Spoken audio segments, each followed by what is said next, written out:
For those of you who don't know, I'll just tell a little bit about it. We are an independent publishing house based in San Francisco, and founded in 1998 by Dave Eggers.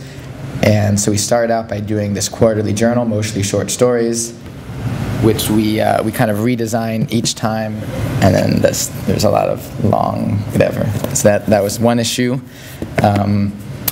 Another one was these 3 books in a slipcase with these silvery buildings. This one was held together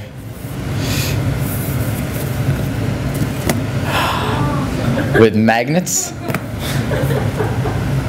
They're quite strong, actually. That took some work and some money, and we'll never do it again. And our most recent issue is this one. It's for sale up there. Actually, all these things are for sale up there. And this is all fables. There's 8 different fables by 8 different authors, each with a different illustrator, and so they come together to make this nice image. But then you can pull them out, and then they're held in place with these elastic suspenders, sort of, that ties it all together. So on the other side, it's like the cover of a book. But that's issue 28. So we've done 28 so far, and then I'm proud to show you a sneak preview of issue 29. There's only 2 of these in the country. This will be out maybe in mid-November or something like that. But there's actually 3 different versions of it. There's the blue version, the red version, and the gray version, which even I haven't seen yet. And well, you can come and look at this later. I'm pretty excited about it, but it's a subtle form of excitement. But it has all these a lot of images of, these are Eastern European matchbook covers from the 50s and 60s, which are kind of themed by story in very enigmatic ways. Generally won't be clear to readers of the story, and sometimes are not totally clear to me, even though I picked them. But if you ask now, or you can email like in November when you get this thing, you can email me, eli@mcsweeneys.net, and say like, why would this matchbook cover for this story, and I will give you a reason which might be true. So that's the quarterly. Then we also do books, such as the one we're hearing out later, Deb Olin Unferth's Vacation, which we're excited about, but we'll hold off on that for a second to build the suspense. Here's another recent one, Arkansas, which is a real terrific novel. This was a collection that Deb was in also. This is the first time we worked together on a story collection called Minor Robberies, and it's also with a book by Sarah Manguso and a book by Dave Eggers. It's a great step forward and a really neat book. It's a love story, it's a mystery story, it's a sad story, it's an adventure story, it's a travel story. There's a dolphin, there's an earthquake, there's a whistle that'll come up, and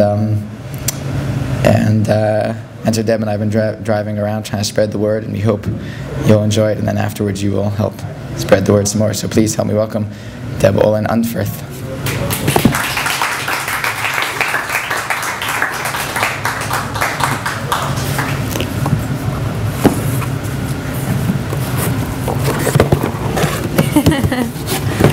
This is pretty fancy. I mean, this is cool. Hi, thanks for coming. So, I'm not going to read for very long. I have about maybe 14 minutes of material. Anyway, it's really great to be here. I mean, I've been hearing about this bookstore for so long, years.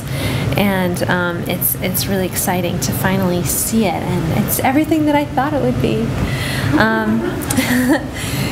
We've been having a great time in Milwaukee today. We went to the lake.